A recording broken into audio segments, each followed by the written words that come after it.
Em nome do Pai, do Filho e do Espírito Santo. Amém. Salve, meus queridos irmãos e irmãs, nesta quinta-feira, 17 de novembro, memória de Santa Isabel da Hungria.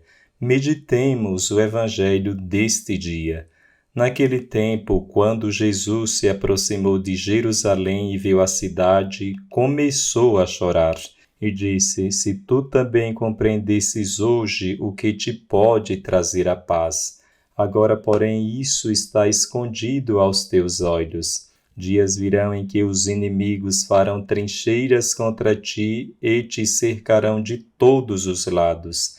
Eles esmagarão a ti e a teus filhos, e não deixará em ti pedra sobre pedra, porque tu não reconheceste o tempo em que foste visitada. Meus queridos irmãos e irmãs, Jesus chora. Que cena comovedora! Quando Jesus se aproximou de Jerusalém e viu a cidade, começou a chorar. Jesus chorou copiosamente, chorou com soluços. Ele tinha muitos motivos para chorar. Não foi a única vez que Nosso Senhor chorou em público. Suas lágrimas trazem uma mensagem. O choro é uma linguagem não verbal para comunicar o que não se pode dizer com palavras. O choro surge quando não é mais possível exprimir por palavras o que se sente. O povo de Israel rejeitou a graça de Deus. O templo se tornou um covil de ladrões. Os líderes religiosos queriam matar Nosso Senhor. Jesus viu que a cidade de Jerusalém seria destruída, não ficaria pedra sobre pedra. Jesus chorou 3 vezes em ocasiões diferentes. Nosso Senhor chora por ocasião da morte de Lázaro. Onde o colocaram? Pergunta Jesus. Senhor, vem ver. E Jesus chorou. Jesus chorou em solidariedade pelos familiares de Lázaro. Não se trata de falta de fé e esperança. Suas lágrimas no túmulo de Lázaro expressam sua tristeza pela morte de um amigo querido e o impacto devastador da morte de Lázaro em suas irmãs Marta e Maria, que também eram amigas de Jesus.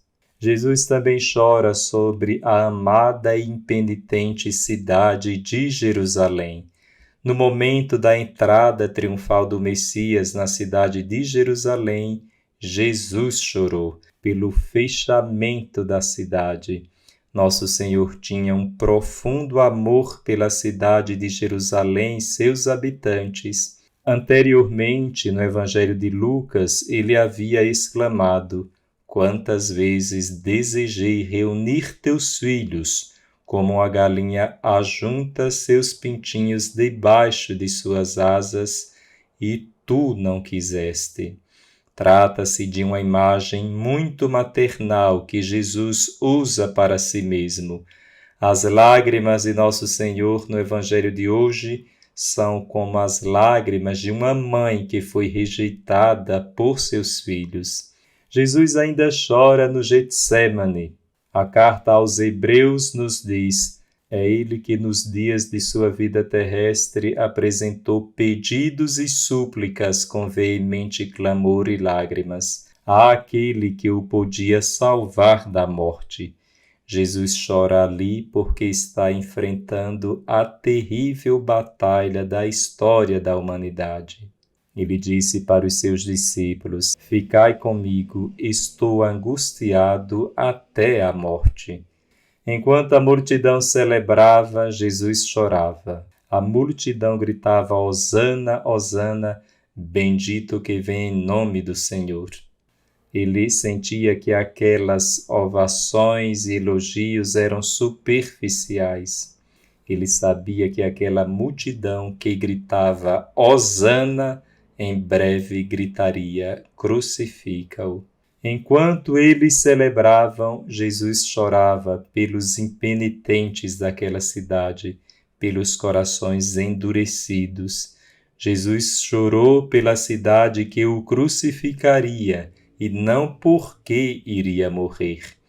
Ele diz para as filhas de Jerusalém: Filhas de Jerusalém, não choreis por mim, chorai antes por vós mesmas e pelos vossos filhos.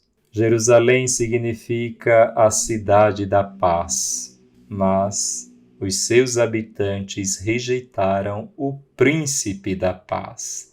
A ignorância terrível foi a ruína de Israel. E se Jesus hoje olhasse a tua casa, a tua família, ele choraria? Jesus chora quando desperdiçamos alimentos. Ele chora quando não cuidamos do nosso corpo como templo de Deus e morada do Espírito Santo. Ele chora quando não nos aceitamos. Ele chora quando abusamos do álcool, do prazer. Jesus chora quando abusamos do dinheiro, quando desprezamos nossos irmãos. Jesus lamenta profundamente a dureza do coração de seus contemporâneos, como também a dureza de coração de todos nós. Os judeus não reconheceram que o momento decisivo havia chegado, que era sua grande oportunidade. Eles não entenderam aquele que os conduz à paz. Eles rejeitaram seu Salvador. Essa era a sua grande contradição. Eles o tinham diante de si, mas não o viam com os olhos da fé e do coração. O Senhor esteja convosco, Ele está no meio de nós. Abençoe-vos Deus Todo-Poderoso, Pai, Filho e Espírito Santo. Amém.